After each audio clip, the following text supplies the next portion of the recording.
Good morning, everybody.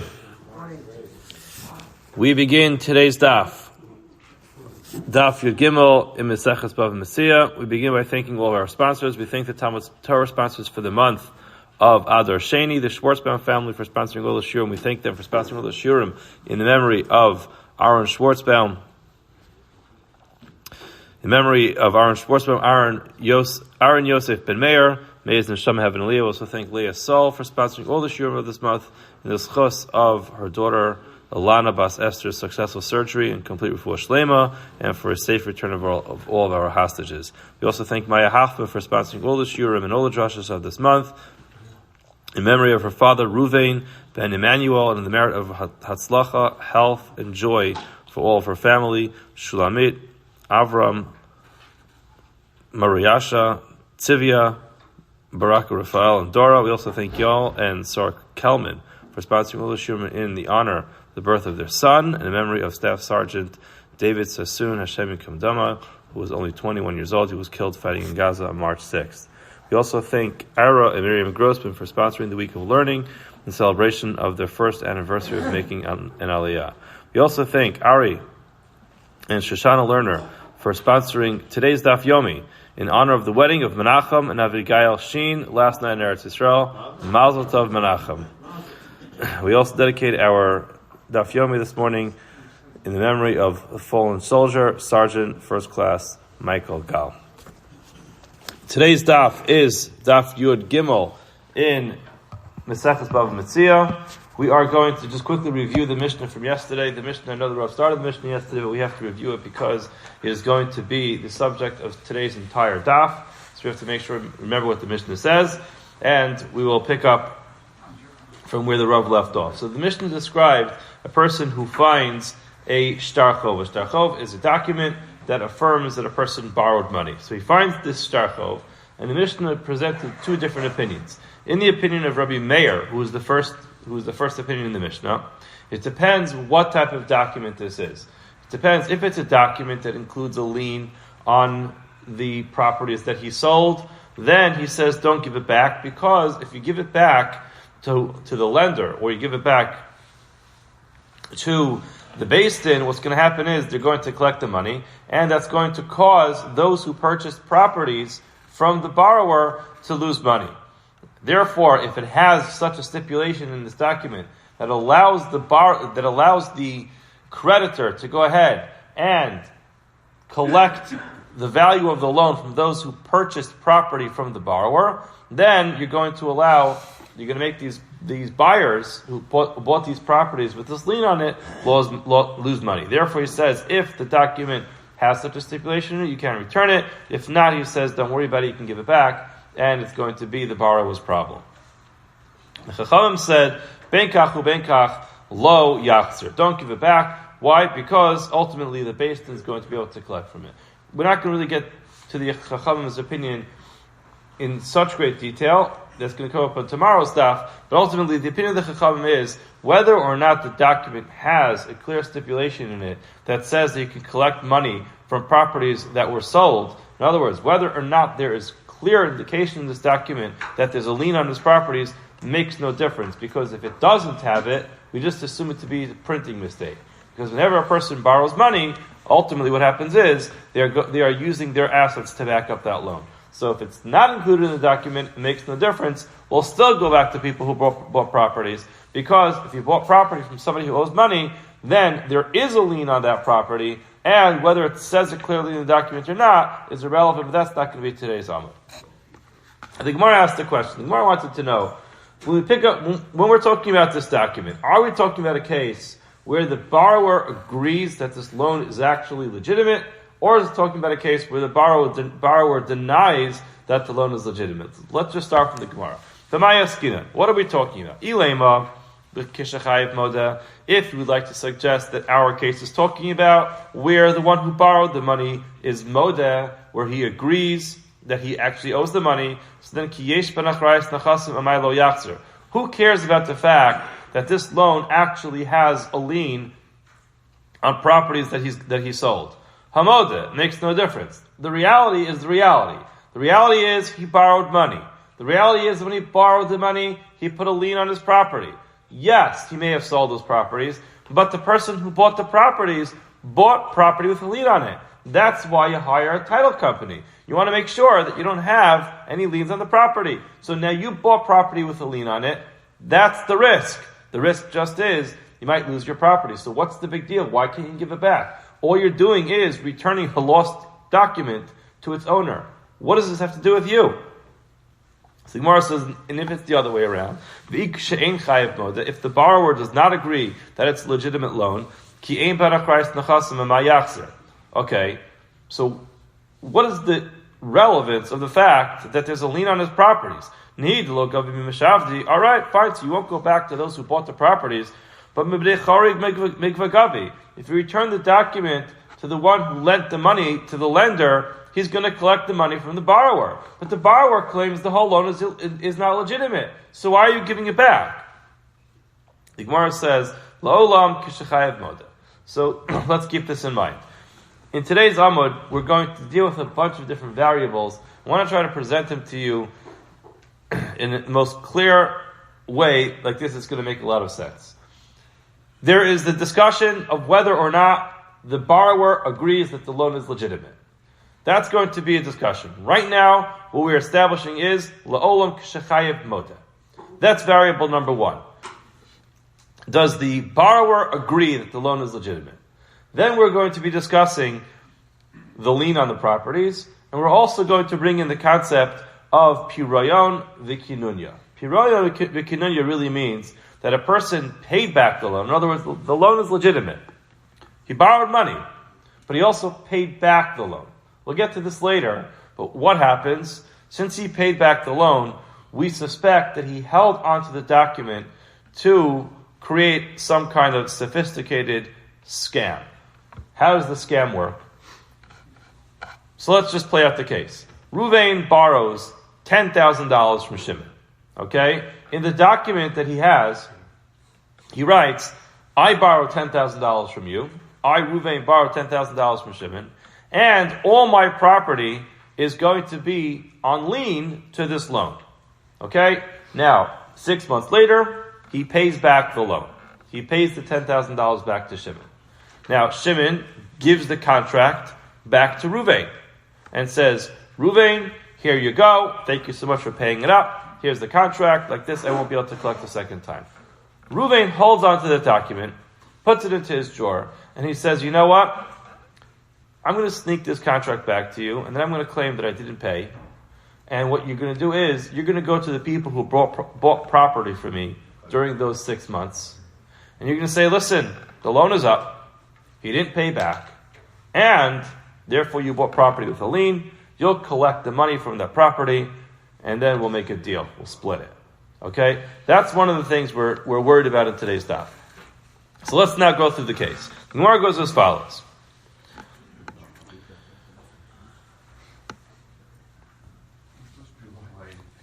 Lolam, what we're talking about over here is kishachayev moda. The borrower agrees that there's a legitimate loan here. V'hacha hainu taima. This is the reason why we don't want to give it back to Chashinan. We are worried shema kasav lilvos ben Nisan. Maybe he went and prematurely wrote the document, and he wrote in the document that the loan will take place in Nisan. However, he never got around to actually borrowing the money. V'lo lava ad Tishrei. So there's a 6-month discrepancy between when the document was actually written and when the loan actually took place. Why do we care about that? We are concerned that buyers of property are going to have to give up their purchase shelo kedin illegally. Why? Because, remember, if the document says that the loan took place in Nisan, now in ER, let's just name the other guy, Yehuda, buys property from Reuven, then if Reuven does not pay up the loan, then Yehuda, who bought the property, is going to have to give up his property for this loan. The problem is that when Yehuda bought the property, the loan didn't happen yet. The document says it happened, but the loan only happened 6 months later in Tishrei. So ultimately, we're concerned, says the Gemara, that we wrote the document prematurely. It states in the document that people who bought property between Nisan and Tishrei actually are responsible. Their property is on lien, and they'll have to give back their property if Reuven doesn't pay up the loan. But it's really not true, because the loan only happened in Tishrei, and therefore when they bought the property, there was no lien on the property. The Gemara says, hold on a second. If that's really a real legitimate concern, what does it have to do with the fact that this document got lost? If there's really a suspicion that we're going to prematurely write a document affirming that a loan took place between Reuven and Shimon, and therefore Yehuda, who buys property from Reuven after the date on the star, is going to be illegitimately responsible to pay it up, there's nothing to do with the fact that the document got lost. Anytime anybody comes to Beis Din with a document which says Reuven owes Shimon $1,000 and all of Reuven's properties are on lien to that loan, we have to worry. Maybe the document was written in Nisan, but the actual transaction, the monetary transaction, only happened 6 months later in Tishrei. The Gemara says, no, we're not worried about that with every document, because Kol Shtari Lo Rei, Hani Rei. Most documents don't have any question mark on it. This document has a question mark on it. Now, what does that mean? So, I don't know if you've ever heard a father talking to his child about something that got lost. And the father says, if you really cared about it, you wouldn't have lost it. Now, probably one of the most annoying lines, because I do care about it, but I put it down somewhere, and I lost it. I'm sorry. But this Gemara is the cards, the source to that line. Rashi tells us, Hayo v'nafal, since it fell, Isra, there's a question mark on it. Diyesh lomar, we could say, Im haya kasher, haya nizrabo. If it was a real document affirming a real loan, he wouldn't have lost it. He would have been more careful with it. And the truth is, if you think about it, it makes sense. If you have a document, which is the only way that would allow you to collect the money of the loan, you don't keep it in your wallet. You don't put it in your jacket pocket and then hang it up in the coat room while you're in the office. You put it in a safe place. You put it in your drawer, you close the drawer, and you lock it. It's not one of those things you just carry around with you. If you're just carrying it around with you so flippantly and it gets lost, you know something? Maybe, oh just maybe, that document doesn't really have legitimacy in it. And that's why the Gemara says there's a difference between a document that got lost and a document that did not get lost.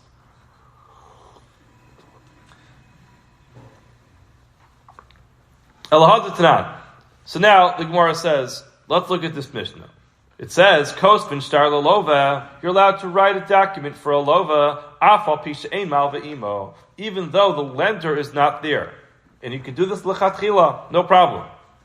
So the Gemara asks, Heichi kasvinu, how are you allowed to write this document for the lova, nechesh shema kasav livos benisan, lova ad tishrei, vasil mitzvah flakuchas shelo kedin.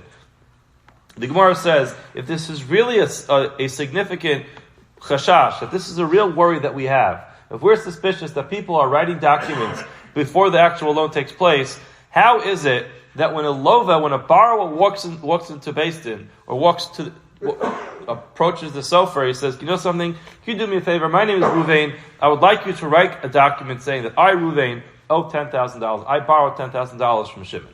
The halakha is that the sofer is allowed to write such a document. Why? What's the problem? Tosfos explains. We're not worried he's going to be lying because he is obligating himself to a loan. What's the big deal? A guy comes and says, write a document that I borrowed $10,000 from somebody else.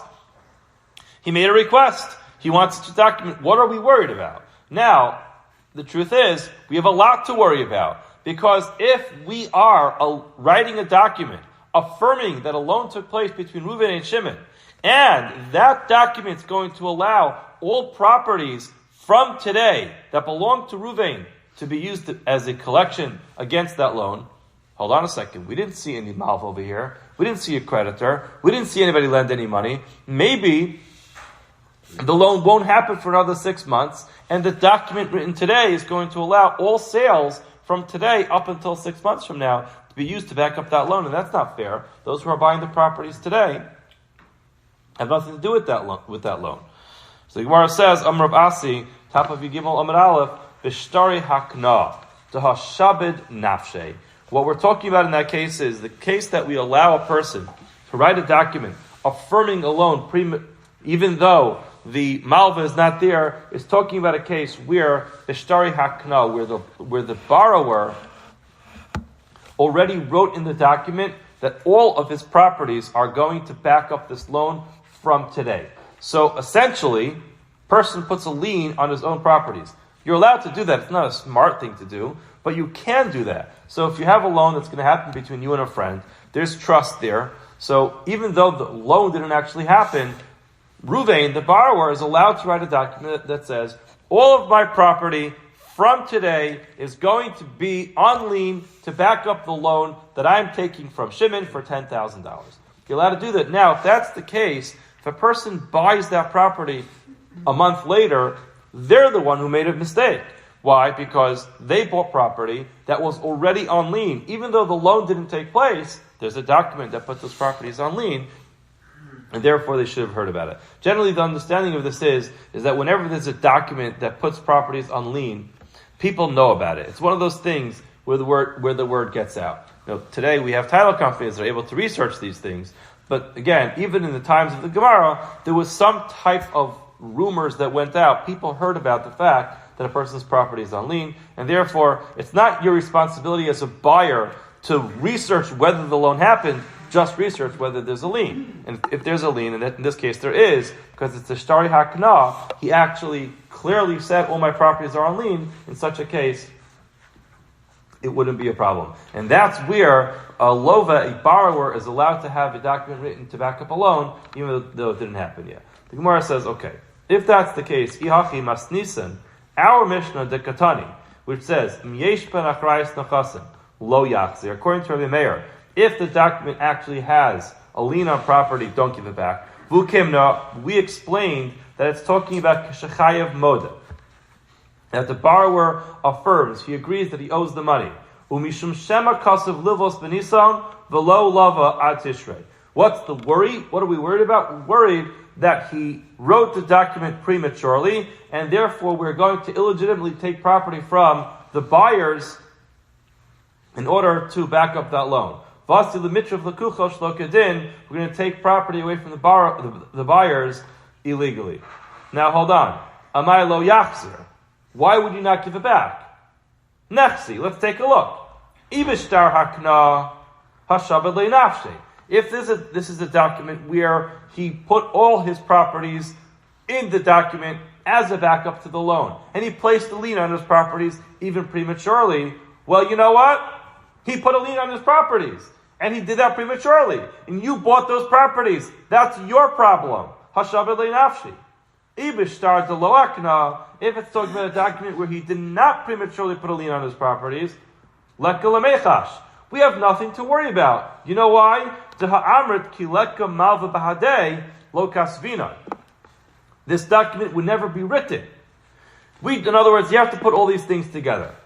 We just learned that if it's not a case where he puts all his properties on lien for this loan prematurely, they would not write the document unless they actually watch the transaction take place. That's what it means, that the malba is not there. In other words, if the Beis Din is not witnessing the loan take place, they won't write the document unless the borrower agrees to put his properties on lien prematurely. So now, if that's the case, if the document exists, then one of two things have to be true. Either the loan happened, or he prematurely put his properties on lien. That's what we just got finished saying. So that's what the Gemara says. There shouldn't be any problem. Give the document right back. Because what are you worried about? That you'll take property from the lekuchos shelo kedin? You're going to take the properties away from the buyers illegally? It's not illegal. You know why? Number one, either the loan happened, and then they bought properties which are there to back up the loan. So you know what? That's their problem. They bought properties with a lien. Or the loan didn't happen, but the borrower prematurely put his properties on lien. Still, it's not illegal. You can take it away from the people who bought it. So what's the problem with giving back the document? The Gemara says, Amar Leah Vasi explained, Afagav deshtari delav hakna, even though this is not a case where he prematurely put his properties on lien, ki leka malva bahadei, lo kasvinan, masnisan is kivan the nafal Israelay. Sorry, that was part of the question. Yeah, masnisan, our Mishnah, kivan the nafal Israelay v'chashin and dilma ikri v'kasav. Rabbi explains, you know what? This is talking about a document that fell. We already explained earlier, when a document gets lost, when a document backing up a loan gets lost, there's a question mark on it. Something is not right over here. People don't lose those kinds of documents. They store them away in a safety deposit box. You don't just walk around and drop that kind of document. This one got lost. So you know what? Dilma ikri v'kasav. Maybe this is just one of those cases where it happened. It shouldn't have happened. They shouldn't have even written this document in the first place. But you know what? They did. Exactly. The guy did. But now the fact that it got lost makes us worry that happened. Amar Abaya Amar. Abaya has a different understanding. And he says, that's not what we're worried about. Eidav b'chosamav zachilo. Abaya advances a new idea over here, which is, once Eidim sign on a document, those signatures actually create a real shibud, a real obligation of money over here. Which is, whether or not the reality matches what the Eidim signed, says Abaya, is irrelevant. If there's a document that says that Reuven borrowed $10,000 from Shimon and his properties are here to back it up, that's it. It's finished. Whether or not that actually happened makes no difference. Once they sign it, the document actually has effect. And therefore, Vafilu Shtari Delav Hakna, even though they are properties that are there are documents that don't have an advanced lien in it, nevertheless, it's still going to work. Why? And he explains, B'shum de Kashale, Abaya had the following problem. Kivan da Amet Bishtari Delav Hakna, Ki Les Lamava Badelo Kasvinan. He had our previous question. Since we said that we're not going to write a document affirming a loan between Reuven and Shimon, if Shimon is not present, so then Lekel Amechash to Ikri V'Kasav. It's not going to happen. We're dealing with people who know what they're doing. It's a based-in. There's a process. There's a procedure.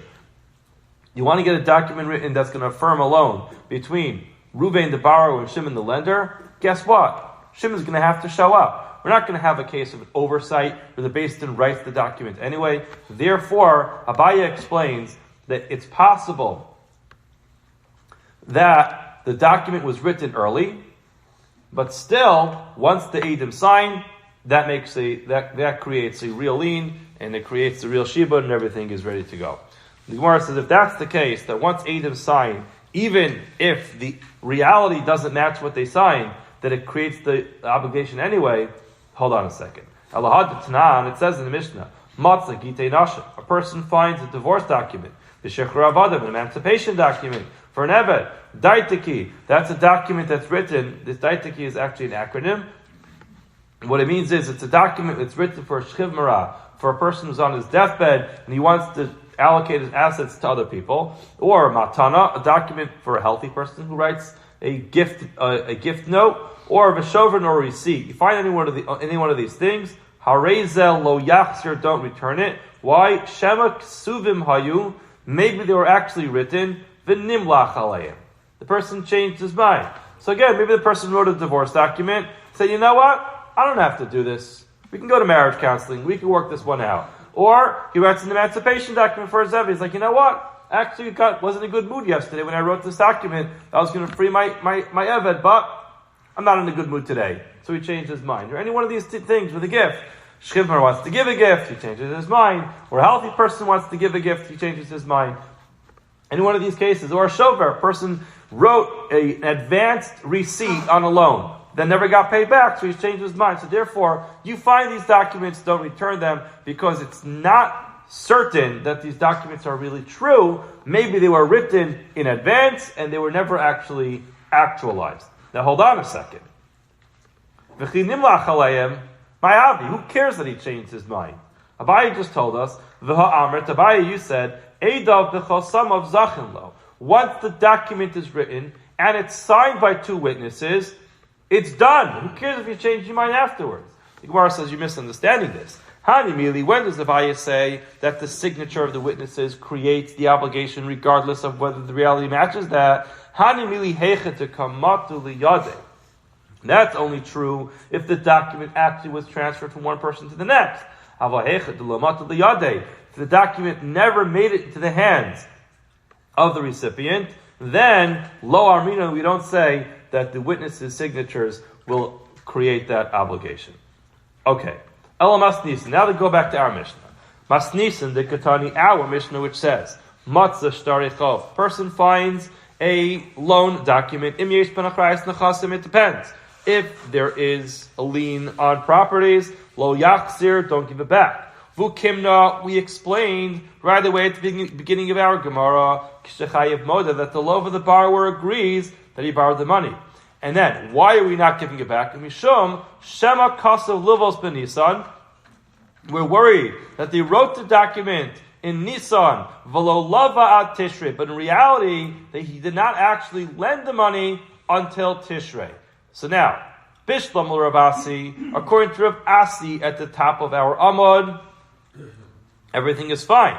Damar Bishtaria Knaisa, we're talking about a case where the person, the borrower, put an advanced lien on his property even before he borrowed the money. So Mukila Bishtara Delo Aknaisa. Our Mishnah could be talking about a case where he didn't do that, and that's why we are worried that maybe the lekuchos are going to get ripped off in this case. Ukidamrina, like we said, El Abaya, according to Abaya, Damar Eidav b'chosam of zachin lo. Abaya tells us that in every case that witnesses sign a document, that moment that they sign the document, it creates the monetary obligation.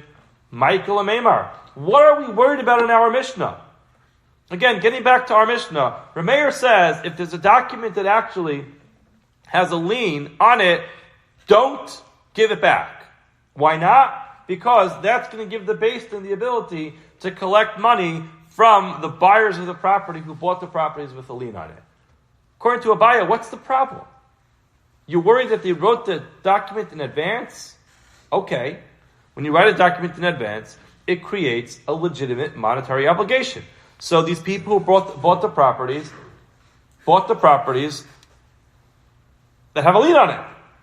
And it's a legitimate lien, and therefore you have to take the risk and maybe you'll lose it. So why not give it back? Amar lach Abaya says, Masnisan hainu taima. The Mishnah, this is the reason. The chayish lepirayon v'lekinunya. Like we explained earlier, we're worried that yes, you're right. There was a legitimate loan here. There was a legitimate obligation. There was a legitimate lien on the properties. But you know what? We're worried about pirayon v'kinunya. We're worried that the loan was actually paid back. And instead of tearing up the document and throwing it into the trash, the lova held onto the document. And there is a sophisticated, well-orchestrated scam going on over here. And we don't want to give it back to be party to that scam. What's the scam? Like we explained earlier, the lova paid back the $10,000 to Shimon. Now, they say to each other, we'll work something out over here. I'll drop the document. Someone will pick it up. They'll return it to you. You'll come to me to collect the money. And I'll say, oh, I'm sorry, I have no money. I'm out of money. I'm low on cash. And then what will happen? They'll go back to those who bought the property between the time that I borrowed the money and the time that we were supposed to collect it. And those people have to give back the property. And we'll cut a deal 50-50. We'll both make money. So that's the problem according to Abaya. The Gemara says, okay, fine. Shmuel, who says, we're not worried about Piroy and Kinunya. Rashi explains, Shmuel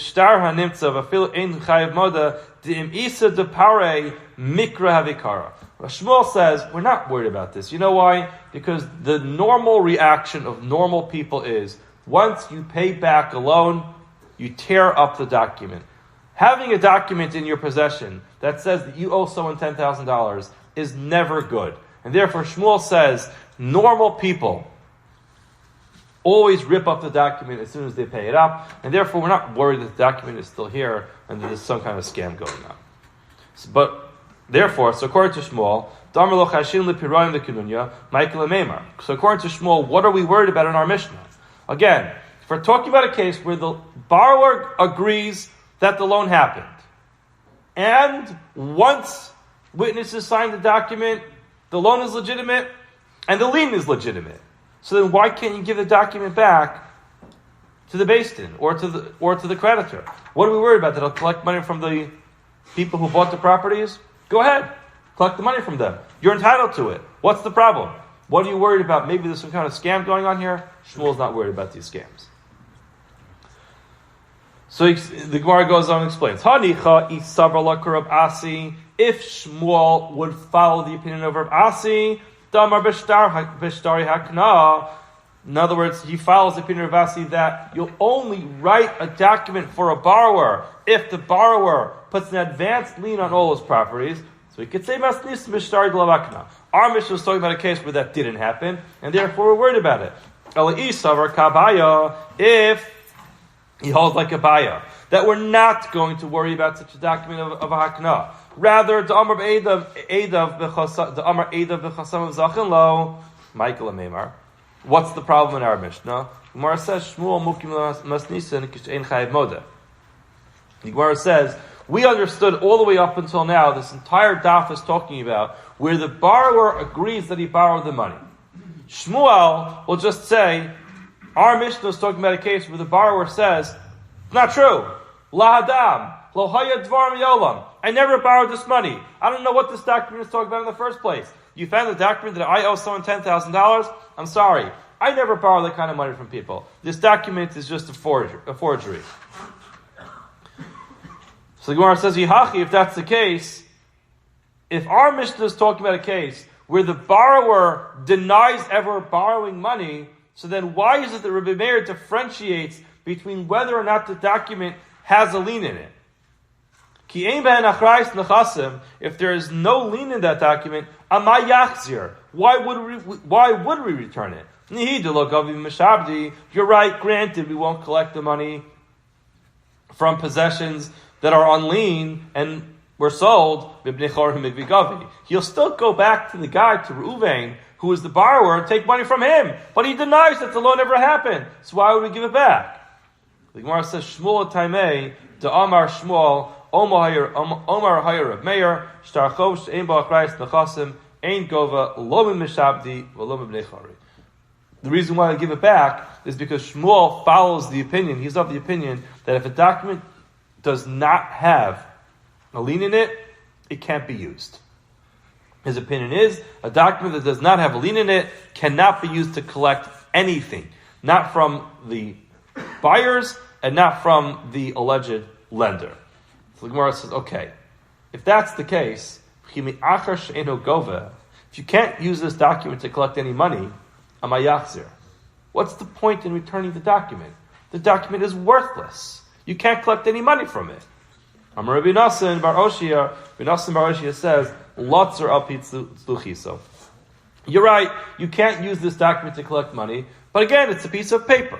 So a piece of paper has a lot of value. Didn't have bottle caps back then. You couldn't just get a generic corkscrew. So you know what? A piece of paper has a pretty good use. You take it, crumple it up, and you stuff it into the top of your bottle of wine.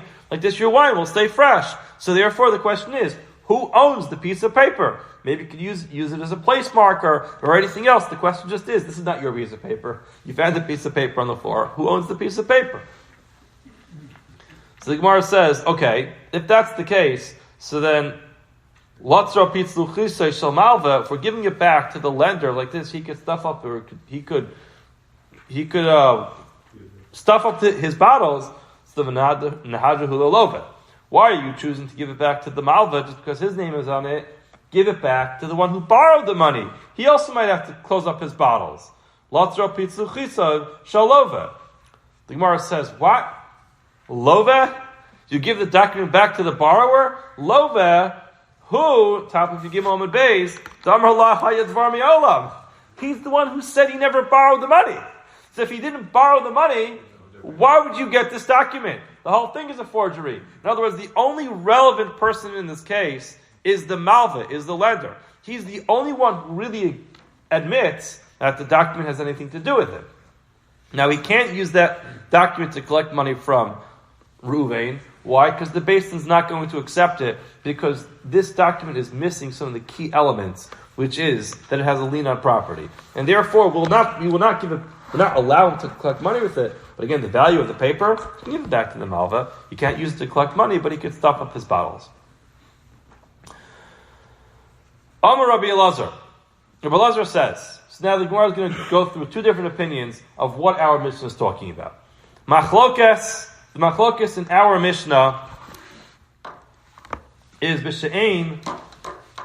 It's okay if it stays on the table here, Moshe? Machlokes is b'she'ein chayiv moda. Is talking about when the borrower does not agree, he does not admit that the loan exists. And what are the two opinions there? So Rabbi Meir is of the opinion, shtar she'ein bo achrayis nechasim, eino gova, lo mi mishabdi, v'lo mibnei chori. Like we said before, the Mishnah is talking about a case where the borrower denies the loan, and if there's no lien in the document, you can't use it at all. Rabban's of the opinion that migva gavi, you could collect with this. Let's just analyze this for a second. According to Rabbi Elazar, the borrower denies the loan, and therefore Rabbi Meir says if he denies the loan and there's no lien in the document, you can give it back. You know why? Because you can't use it. So therefore, no problem. Give it back. Give the document back to Beis Din. Give it back to the lender. No problem. You know why? Because it can't be used. So therefore, we have no problem with you giving it back. The Chachamim say, don't give it back. You know why? Because you can use it to collect money. Avol, however, kishachayev moda, when the borrower agrees that the loan is legitimate, divrei hakol yachzir, everyone agrees to give it back. V'lo chashinon lepiroyin lekinunya. You have nothing to worry about. The guy agrees. He admits that he borrowed the money. We're not going to start worrying that maybe there's some type of sophisticated scam going on here and he shouldn't give it back. Rabbi Yochanan Amar, Rabbi Yochanan says Machlokes in our Mishnah is Kishachayev Moda. When, the other way around, it's talking about when the borrower actually admits that he owes the money. So Rabbi Meir is of the opinion that Shtar She'ein Bo Achrayis Nechasim, a document that does not include a clear stipulation that there's a lien on the properties, then Mimeshabdi Hu de Lo Gavi. You can't collect from properties that are on lien. Av Mibnei Chori, from properties that are free in the hands of the borrower, Migva Gavi, you can collect it.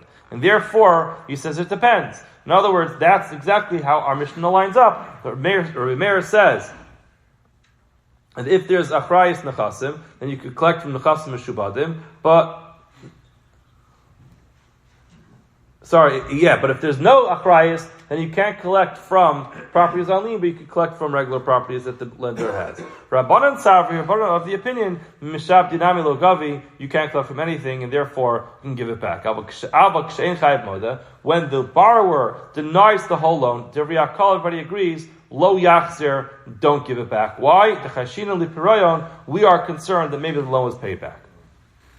So two different opinions. The opinion of Rabbi Elazar is that the argument between Rabbi Meir and the Chachamim in our Mishnah is only in a case where chayev modeh, where the borrower agrees to the loan. Rabbi Yochanan takes a different approach, and he says the machlokes is exactly the opposite when the lender.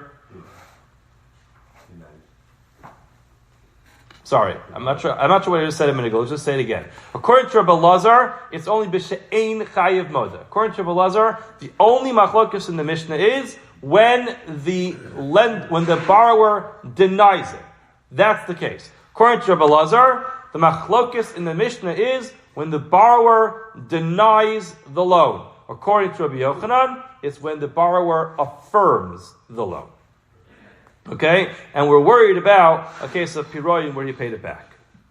Rabbanan Sabi Mishad Dinam Legavi Avol She'ei Chayav Moda. But again, in Rabbi Yochanan, when he denies it, you can't give it back. Why the Chashin Lipiroyon? We're concerned that it was paid back. Now, the Gemara says, Tani Kavasei Rabbi Yochanan. We are going to learn a brisa now that is going to ultimately be a proof to Rabbi Yochanan that the machlokes in the Mishnah is when the borrower agrees to the loan.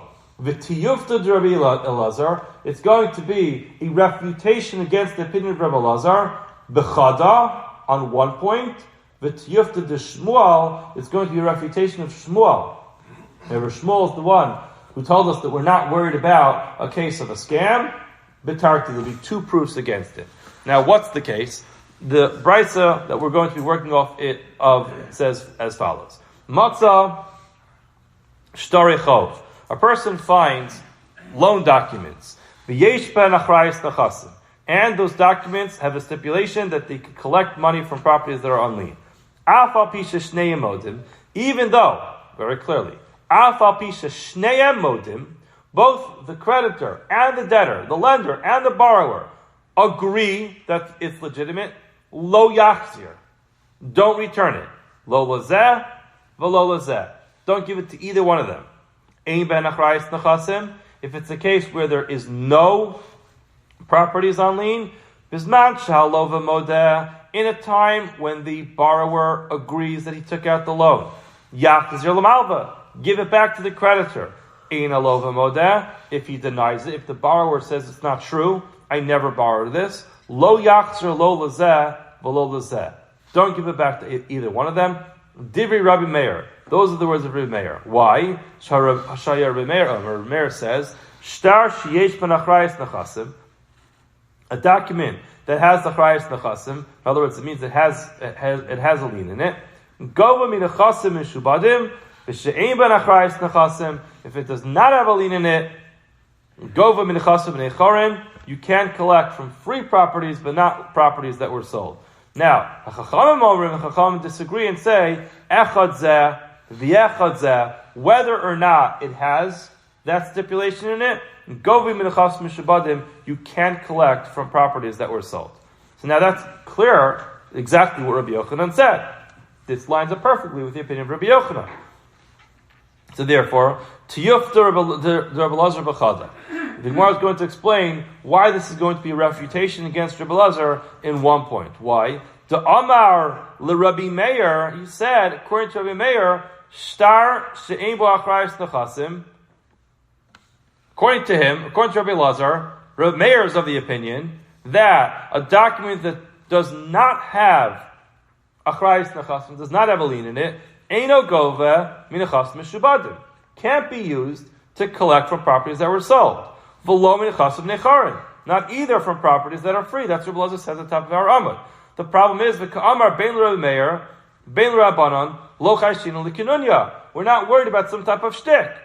However, the problem is u'braisa katani. The brisa that we just read says shtar she'ein ben achrayis nechasim. Yes, you can't collect from nechasim which are sold. Properties that were not sold, you can collect from. And it says that we're worried about the scam. So two things are wrong. How do you know that? It says in that price, even though both of them agree that the loan happened,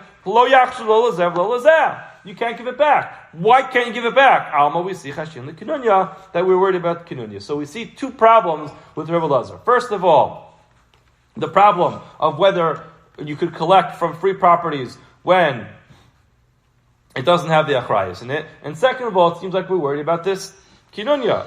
Gemara says, okay, we're very happy about the fact that you just refuted Rabbi Elazar on 2 points, but the problem is you said you only have one question, Rabbi Elazar. Why are you coming? You said you have one question, Rabbi Elazar, 2 on Shmuel. You just presented 2 questions in Rabbi Elazar. Gemara says, "Hani tartihu." That was 2, my friend.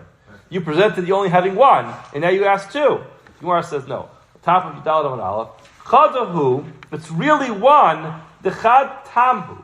It's all based off of 1 question. In other words, the mishum dika amar Rabbi Elazar machlokes she'ein chayiv moda, because he said we're talking about a case where the loba denies it, hu metaratachi, then he has to come up with that explanation. In other words, the whole thing was predicated on the fact that he said it was talking about a case where he denies the loan. Let's just go a few more lines down. We have two refutations on Shmuel. Chada Rabbi Lazar. The first one, like Rabbi Lazar, they talked about a case where our Mishnah, they said our Mishnah is talking about when the chayiv was not modeh, when the borrower does not agree, but the Brisa says that that's not the case. The other problem is, Damar Shmuel Matzah Shtar Hakna B'Shuk Yaksur L'Bailim. Shmuel says if you find the Shtar Hakna in the marketplace, in other words, that's a document, like we said earlier in the shir, which has a advanced or premature lien on it, you give it back to the owner. We're not worried about it being paid up and some type of scam going on over here. So Tiyufta, the Katani Hacha, the Tiyufta, what's the problem? The Katani Hacha, it says here, lo yachzer, don't give it back. Lo lezev. In other words, Shmuel said we're not worried about the scam. That was Shmuel's line in the previous Amud. He says we're not worried about the scams. Now the problem is, again, Amar Shmuel, Matzah Shtar Hakna B'Shuk Yaksur L'Bailim, give it back to the owner. We're not worried that it was paid up into some kind of scam. The Tiyufta is the Katani. It says clearly in our Brisa, the Katani Hacha, it says over here, even though both of them agree to the legitimacy of the loan, lo yachzer, lo lezeh, you don't give it back to the creditor or to the debtor. Alma, you see, we are worried about it being paid up. The kol shekain hacha, the lo modeh, loved chashin li'pirayim. Clearly, over here we see that we're going to be worried about it being paid up. So that's again a refutation against Shmuel. Okay, we'll stop here for today. Have a wonderful day.